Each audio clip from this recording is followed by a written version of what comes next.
자, 오늘은 이제 마태복음 13장을 마칠 거예요. 오늘 이야기는 예수님이 고향을 방문하게 되죠. 네. 누구에게나 고향이 있어요.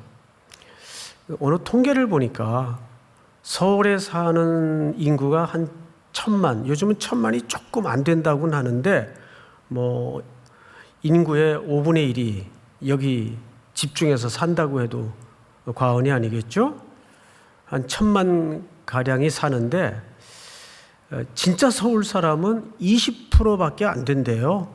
다 외지에서, 지방에서, 서울을 벗어난 지역에서 이제 올라와서 이렇게 서울 사람처럼 이제 살고 있어요. 그중엔 뭐 저도 마찬가지예요. 저도 이제 호적에 보면 본 적이 경북 그 영주, 아주 에헴하는 고리타분한 동네가 있습니다.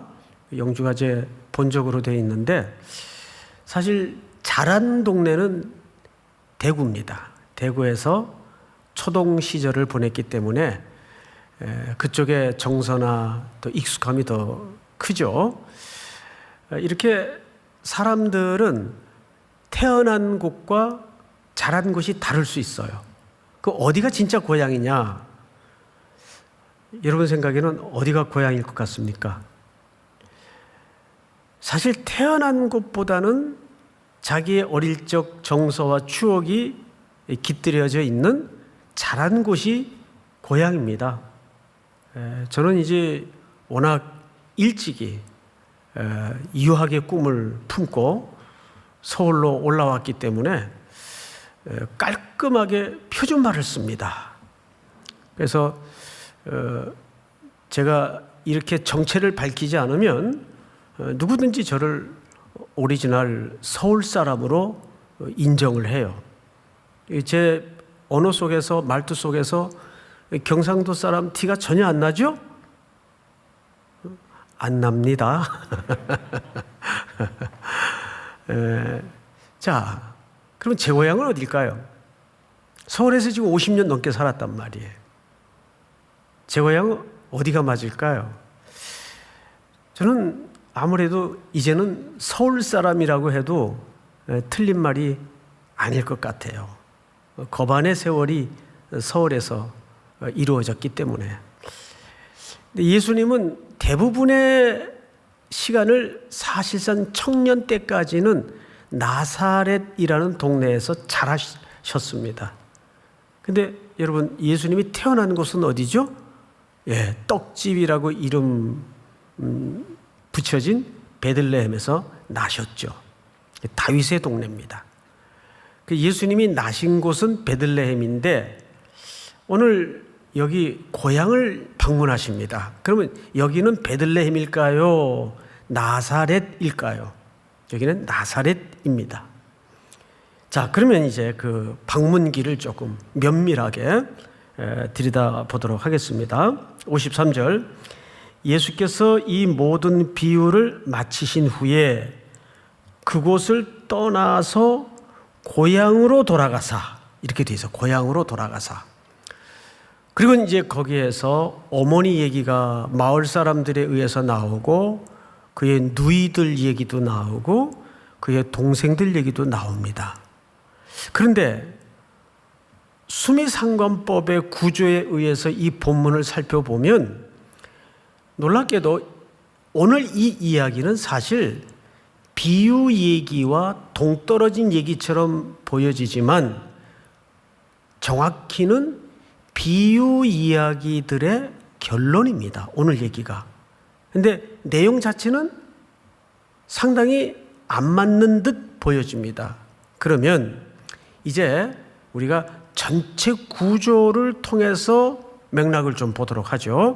12장을 보도록 하겠습니다. 끝부분에 보면 46절이 있어요. 12장 46절. 제가 먼저 읽겠습니다.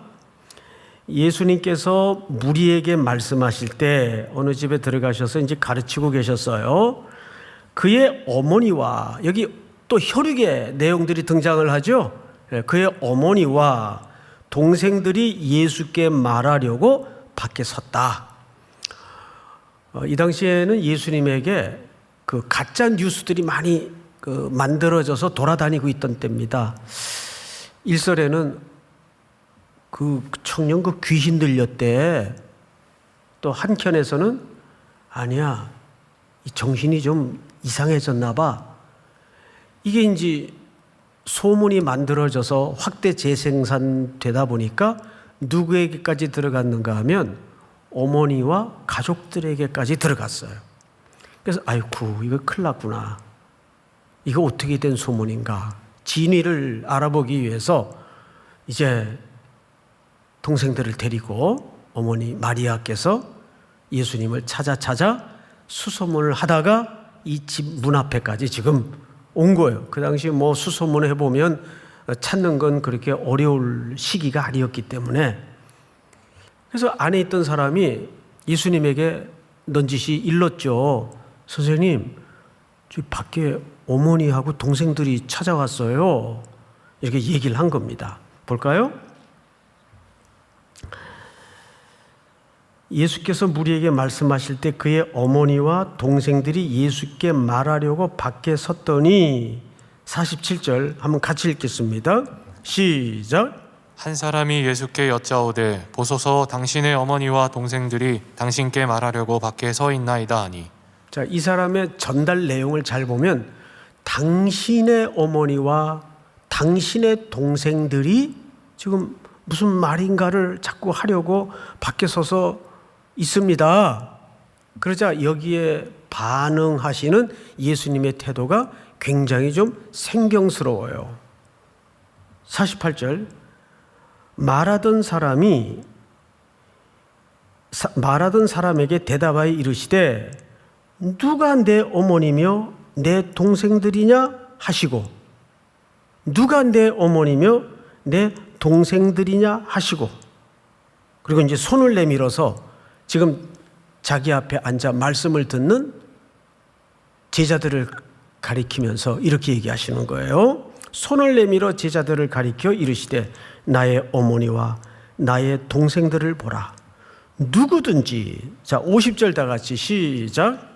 누구든지 하늘에 계신 내 아버지의 뜻대로 하는 자가 내 형제요 자매요 어머니이니라 하시더라. 여러분, 여기서 예수님은 놀랍게도 가족의 새로운 개념을 정리하십니다. 누가 내 어머니고 누가 내 형제냐? 사람들은 이때까지만 해도 혈연이 판단의 근거였고 이해의 기초였어요. 그런데 예수님은 그거를 일절 제거하시고 누가 내 어머니고 누가 내 형제가 되겠느냐? 내 아버지의 말을 듣고 그대로 행하는 자가 내 어머니가 되고 내 공동체, 내 형제가 된다는 새로운 정의를 여기서 말씀하고 있는 겁니다. 그러고 나서 무엇이 베풀어지고 가르쳐지기 시작했죠? 비유. 한 4가지의 비유를 그때부터 쭉 설명하시는 거예요.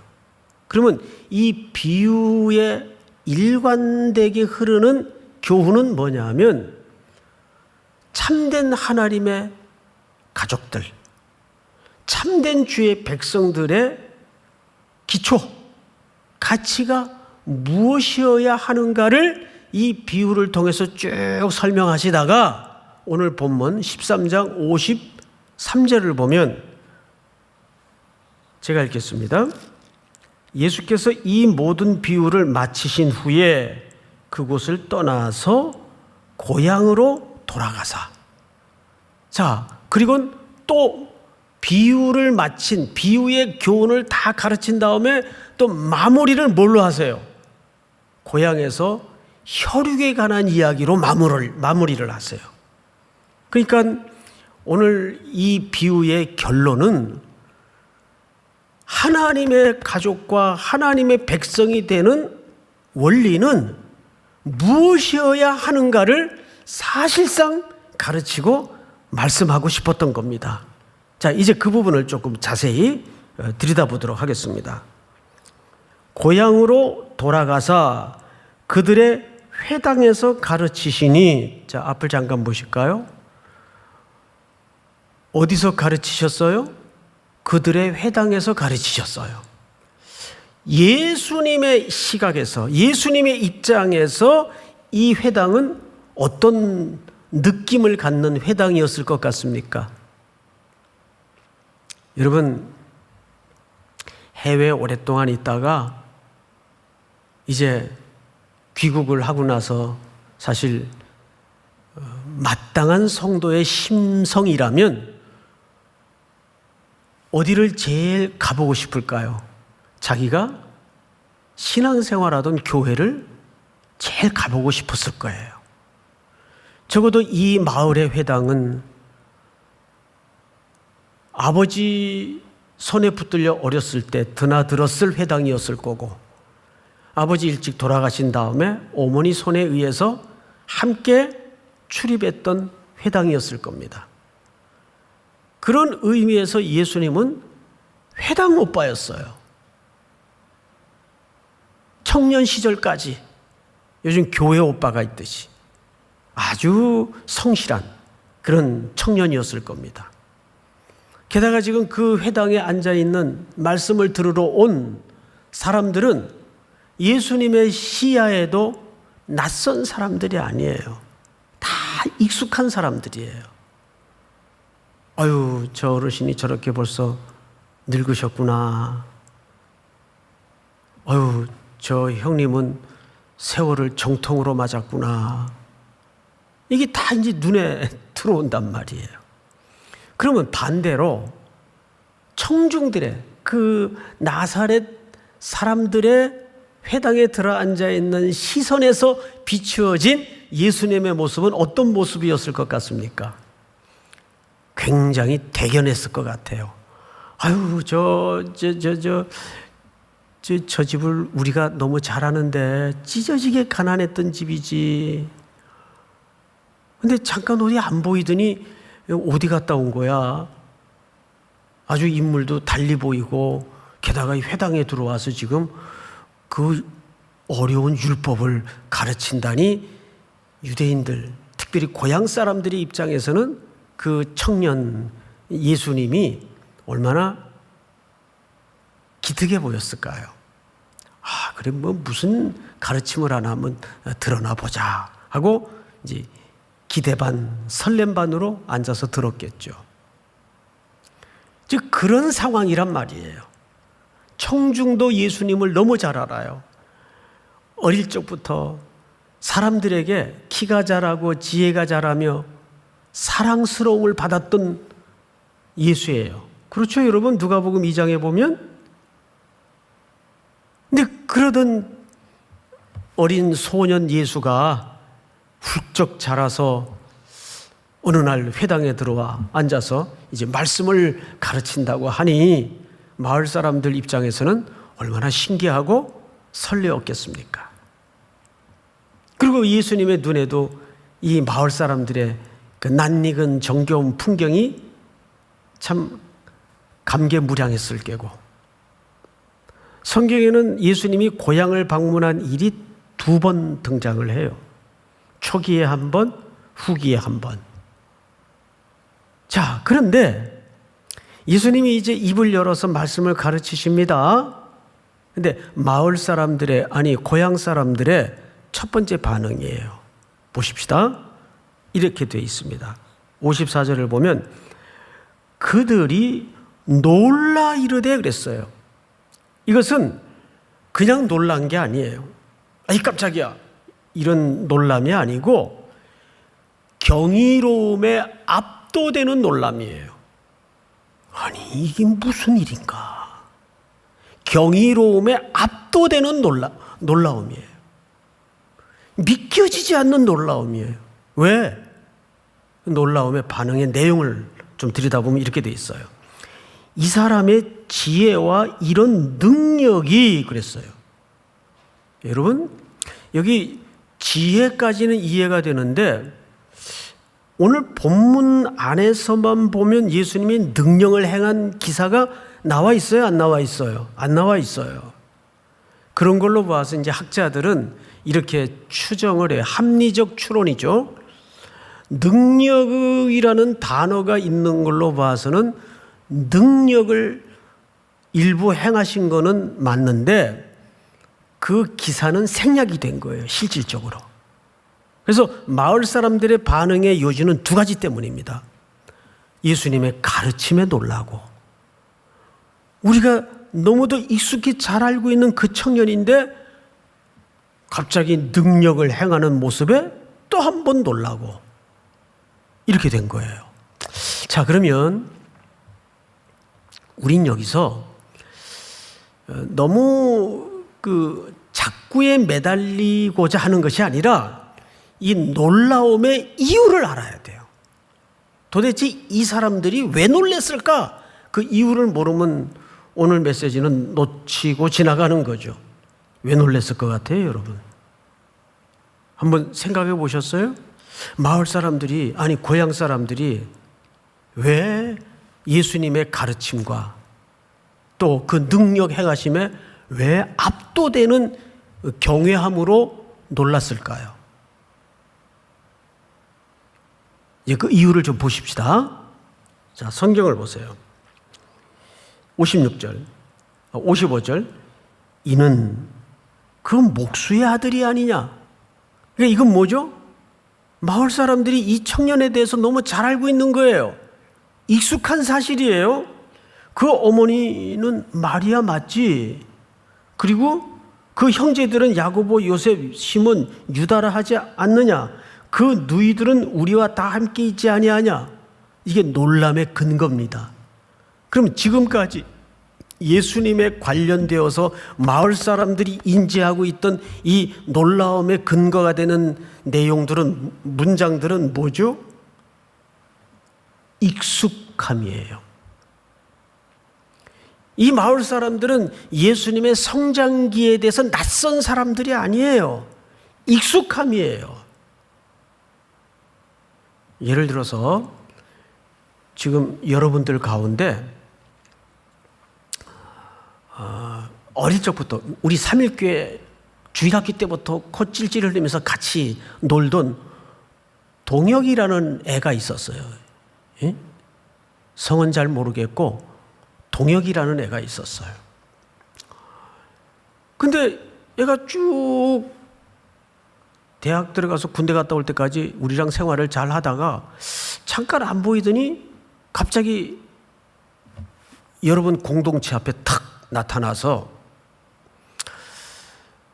뭐 자기가 성경을 가르치겠다고 또 앞에 서서 가르치더니 뜬금없이 갑자기 자기가 내가 사실은 하나님의 아들이야. 그러면 여러분, 아멘, 할렐루야, 이제 오셨군요. 여기 그럴 사람이 있어요? 그 꿀밤 한 대 안 맞는 게 다행이지. 너 미쳤니? 그게 정상이지. 아멘, 이제 나타나셨군요. 그럴 사람이 있어요? 저는 이 마을 사람들의 반응이 저는 지극히 평범한 진실이라고 믿어요. 근데 문제는 뭐죠? 이 마을 사람들이 예수님에 대해서 알고 있고 익숙하다는 것이 뭐가 돼요? 안타깝게도 걸림돌이 돼버리고 말았어요. 그래서 오늘 이 본문에서는 마을 사람들의 세 가지 반응이 등장을 해요. 첫 번째는 익숙한 반응. 저기 다 알지. 마리아 그 집 아들 맞지? 그 아버지 일찍 돌아가시고 그 아버지가 목수했잖아, 목수. 그래서 쟤도 저기 아버지 따라서 목수일도 좀 거들고 좀 그랬지.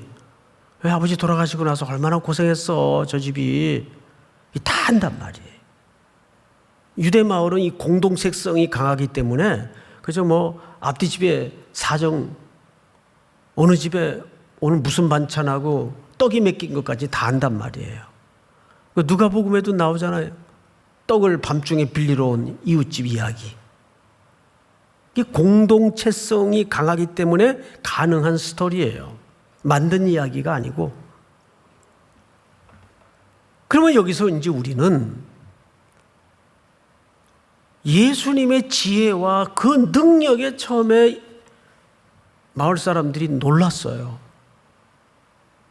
두 번째는 그 놀람의 근거가 익숙함 때문, 알고 있다는 사실 때문에 그의 지혜를, 선포되는 말씀을, 가르침을 받아들일 수가 없었던 거예요. 그러고 보면 박사라는 게 뭐죠? 박사라는 것은 다 아는 게 박사가 아니고 그것밖에 모르는 게 박사예요. 사실은 뒤집어 보면 여기도 이제 뭐 학위 가진 분들이 많으실 텐데, 이거 어찌 보면 그것밖에 모른다는 것은 전체를 모른다는 이야기일 수도 있거든요. 이 마을 사람들의 지금 인식의 문제가 여기에 있어요. 나 잘 알아 저거. 저 사람 내가 잘 알아. 성품도 잘 알고.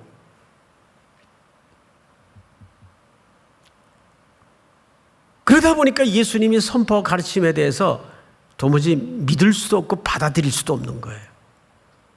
그럼 우리 같으면 안 그러겠냐고요? 우리도 마찬가지예요. 그래서 이번 고난주간에는 한 주간의 기도를 통해서 선포되는 말씀을 통해서 좀 내가 알고 있던 신앙생활의 그 익숙함으로부터 좀 멀어지는 연습을 해야 될 것 같아요. 내가 확신하고 있던, 내가 알고 있던 것들로부터 좀 낯선 연습을 해야 될 것 같아요.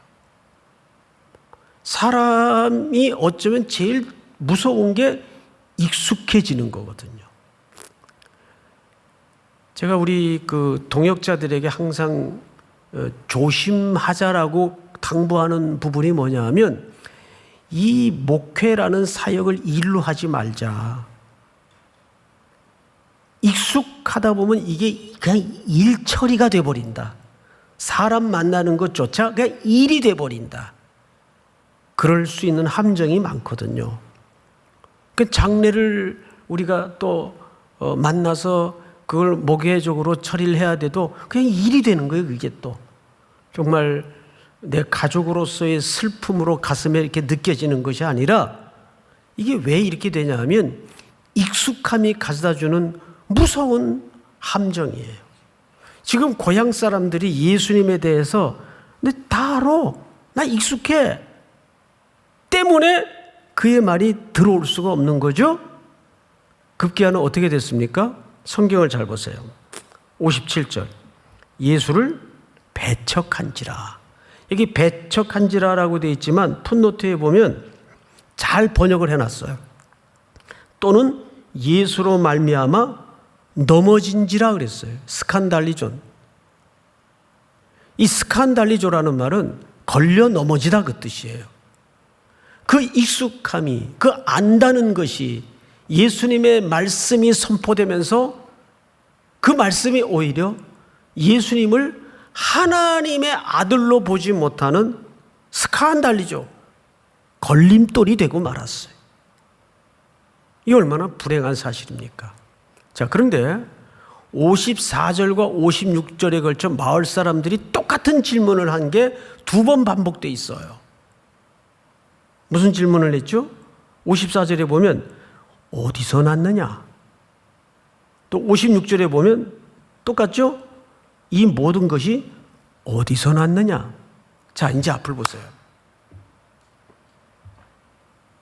이 마을 사람들의 질문은 사실 놀라움의 질문이었고, 불행하게도 그 놀라움의 근거는 익숙함과 안다는 사실 때문에 나왔던 반응이었고, 급기야는 그들은 예수님을 스칸달리죠. 배척하는 데까지 이르렀어요. 그러면 어디서 났느냐라는 이 질문이 왜 중요하냐 하면, 항상 성경은 아이러니의 역설의 연속이에요. 이 질문을 통해서 예수님의 출처가 설명됩니다. 오히려.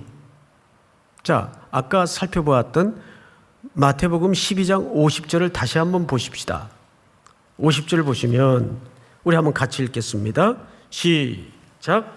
누구든지 하늘에 계신 내 아버지의 뜻대로 하는 자가 내 형제요 자매요 어머니이니라 하시더라. 여기서 예수님이 크게 두 가지를 설명하면서 가르칩니다. 뭐냐면 누구든지 하늘에 계신 내 아버지 그랬어요. 그러면 이 당시 유대 사회에서 하나님을 내 아버지로 부른다는 것은 무슨 뜻인지 아시죠? 이건 말이 안 되는 설명이에요. 그러면 예수님이 자기 아이덴티티, 정체성을 드디어 공개적으로 밝히는 거예요. 하나님이 자기 아버지시라는 거예요, 예수님이. 그러면 자기는 누구의 아들이 되는 거죠? 하나님의 아들이 되는 동시에 하나님이신 거예요. 그러면서 동시에 자기의 출처를 소개하세요. 나는 위로부터 난 자다. 할렐루야. 근데 이 질문이, 이 정의가, 이 대답이 누구로부터 설명이 돼야 됩니까? 어디서 났느냐? 근데 정작 고향 사람들은 익숙하다는 사실 때문에, 잘 알고 있다는 사실 때문에 그것을 이 선입관이 꽉 지배하고 있어서 받아들일 수가 없었어요. 뭐가 된 거라고요? 스칸달리죠. 걸려 넘어지게 되었다고요. 자, 여기서 그러면 쭉 앞뒤 상관 구조 속에서 혈육의 이야기로 시작된 비유의 모든 교훈이 혈육의 이야기로 끝이 나요. 그렇죠, 여러분? 앞뒤? 그러면 예수님이 이 양쪽의 혈육의 이야기를 통해서 드러내고 싶었던 진리가 뭡니까? 예수 그리스도께서 구원자가 되시고 내 죄를 대속하기 위해서 하늘 보좌를 내리시고 이 땅에 오신 사건은 인간의 이해나 논리와 이성과 판단으로 깨달을 수 있는 문제가 아니라는 얘기예요. 여러분들은 이미 믿고 이쪽에 넘어온 상태에서 말씀을 듣고 성경을 읽으니까 믿어지는데, 사실은 우리가 어느 쪽에 있었습니까? 우리에게는 귀가 없었어요. 볼 수 있는 눈이 없었어요. 왜? 영적으로 죽어 있었던 상태이기 때문에. 그런데 예수 그리스도께서 오셔서 십자가의 죽으심으로 우리를 택정한 백성 가운데서 우리를 건져내시고 눈을 만들어 주시고 귀를 새롭게 만드셔서 들리게 만들고 보게 만들었기 때문에 말씀이 들려지고 내가 예수 그리스도의 구원이 없이는 살아갈 수 없는 존재라는 사실에 눈이 떠진 거라고요. 이게 혈육으로 되어질 문제라고 생각하세요? 사랑하는 성도 여러분, 또 우리 형제자매 여러분, 이것은 그리스도의 택정함을 입은 하나님의 위로부터 난 자들에게만이 경험할 수 있고 임할 수 있는 은혜일 수밖에 없어요. 모든 비유의 얘기가 그 얘기를 하고 싶었던 거예요, 사실은. 여러분, 우리가 이제 내일부터 특별한 한 주간을 정해서 이제 고난 주간을 묵상할 겁니다. 그러면 고난 주간 하면 여러분 제일 먼저 떠오르는 것이 십자가예요. 당연히. 그리고 십자가 하면 예수님의 죽음이죠. 근데 영국의 성공의 신부였던 잔 스타트라는 분이 계세요. 이분은 유명한 신학자인데 어제 이분의 글을 읽다가 참 놀라운 얘기를 하나 제가 얻었습니다. 십자가를 우리가 바라볼 때 자동적으로 머릿속에 떠오르는 생각은 예수 그리스도께서 십자가 위에서 나를 대신해서 하신 일에 우리는 몰두하기가 쉽다. 뭐 틀린 말 아니잖아요. 우리는 당연히 십자가 하면 그 십자가 위에서 예수님이 나를 대신해서 하신 그 일에 몰두할 수밖에 없잖아요. 그런데 이 존 스타트가 이런 얘기를 해요. 그보다 더 우선돼야 될 행위가 뭐냐 하면 그 십자가 위에 내가 한 일에 자각을 가져야 된다. 그 십자가 위에서 내가 저지른 죄를 직면하지 않으면 그 위에서 죽으신 예수님의 죽음의 의미가 바로 들어올 수가 없다는 얘기를 합니다.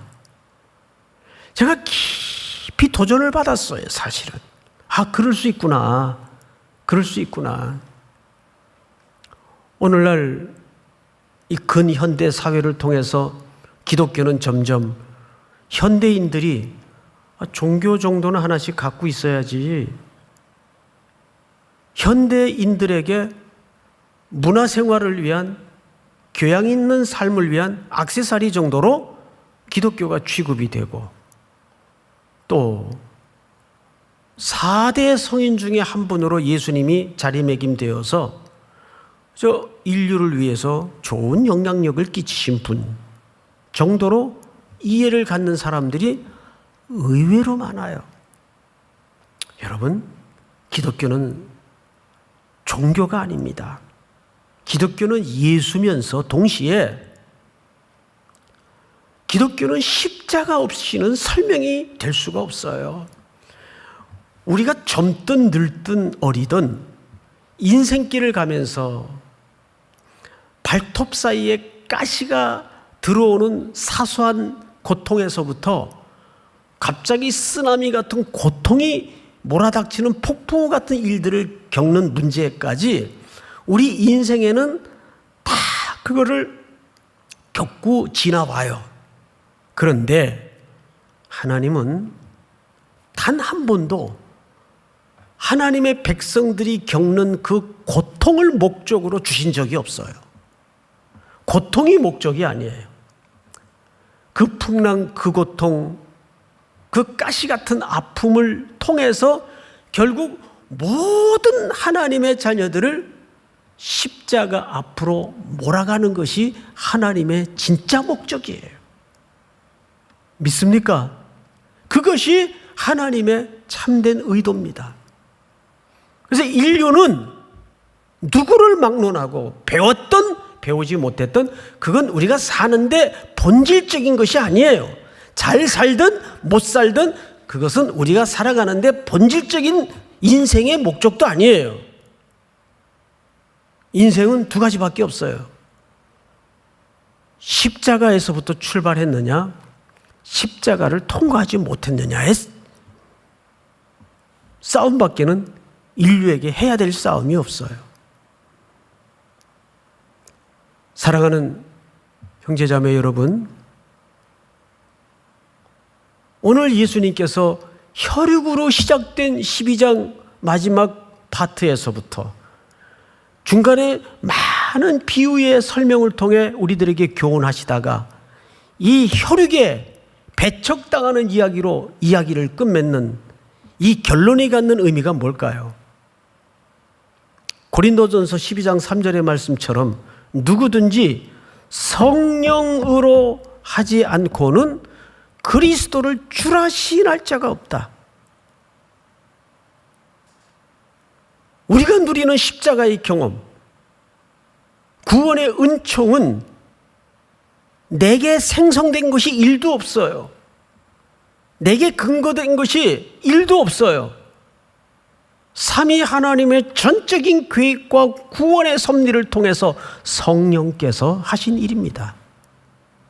믿습니까, 여러분? 힘으로도 못 가요. 능으로도 못 가요. 돈으로도 못 가요. 그런 어린이들 찬양이 있잖아요.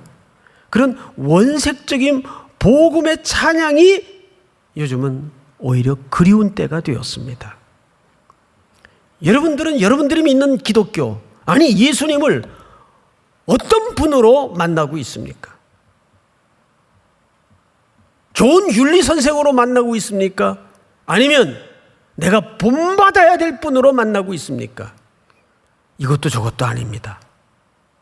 우리는 그 예수의 심장 속으로 온전히 들어가지 않으면, 그 십자가에 내가 하나님 앞에 아담 속에서 저질렀던 죄악과 자기가 만나지 않으면 그 위에 죽으신 예수님의 죽음의 의미가 진솔히 다가올 수가 없는 거죠. 한 주간 새벽을 깨워서 깊이 십자가를 묵상하는 복된 은혜를 누릴 수 있기를 주님의 이름으로 축원하고 축복합니다. 다 일어나십시다. 예수 피를 힘입어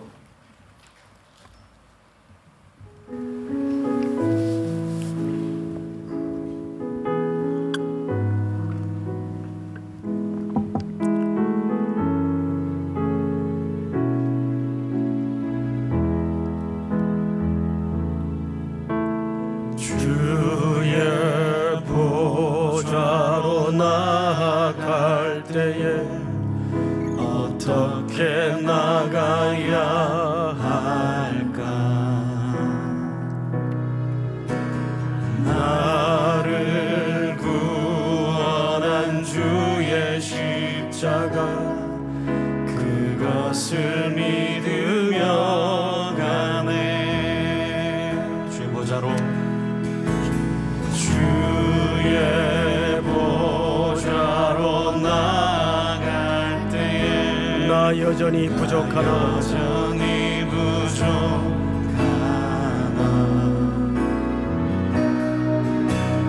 나를 품으신 주의 그 사랑, 그것을 믿으며 가네. 자격 없는 내 힘이 아니, 오직 예수님의 보혈로. 자격 없는 내 힘이 아니, 오직 예수님의 보혈로.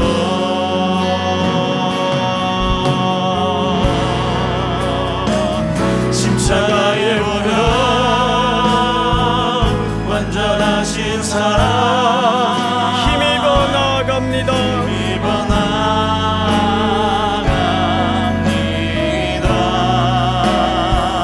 십자가의 보혈, 완전하신 사랑, 힘입어 십자가의 보혈, 완전하신 사랑, 십자가의 보혈, 완전하신 사랑, 힘입어 나아갑니다.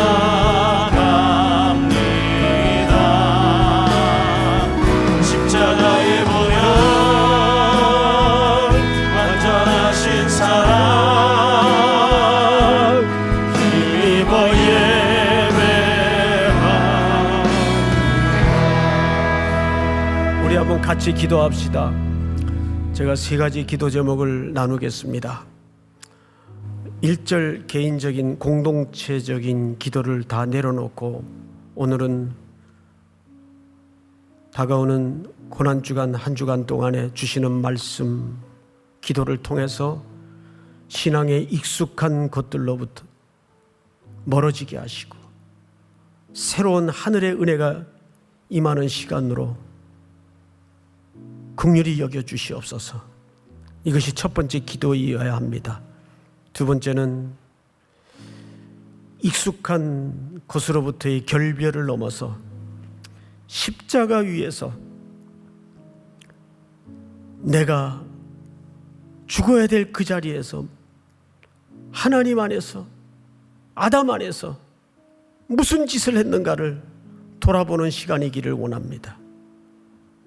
그리고 다시 한번 십자가 외에는 자랑할 것이 없음을 고백하는 인생으로 성공케 하여 주시옵소서. 성공한 인생은 십자가 만나야 성공합니다. 여러분 그렇게 믿으십니까? 오늘 이 세 가지 주제를 놓고 주여 한번 부른 다음에 통성으로 기도합시다. 주여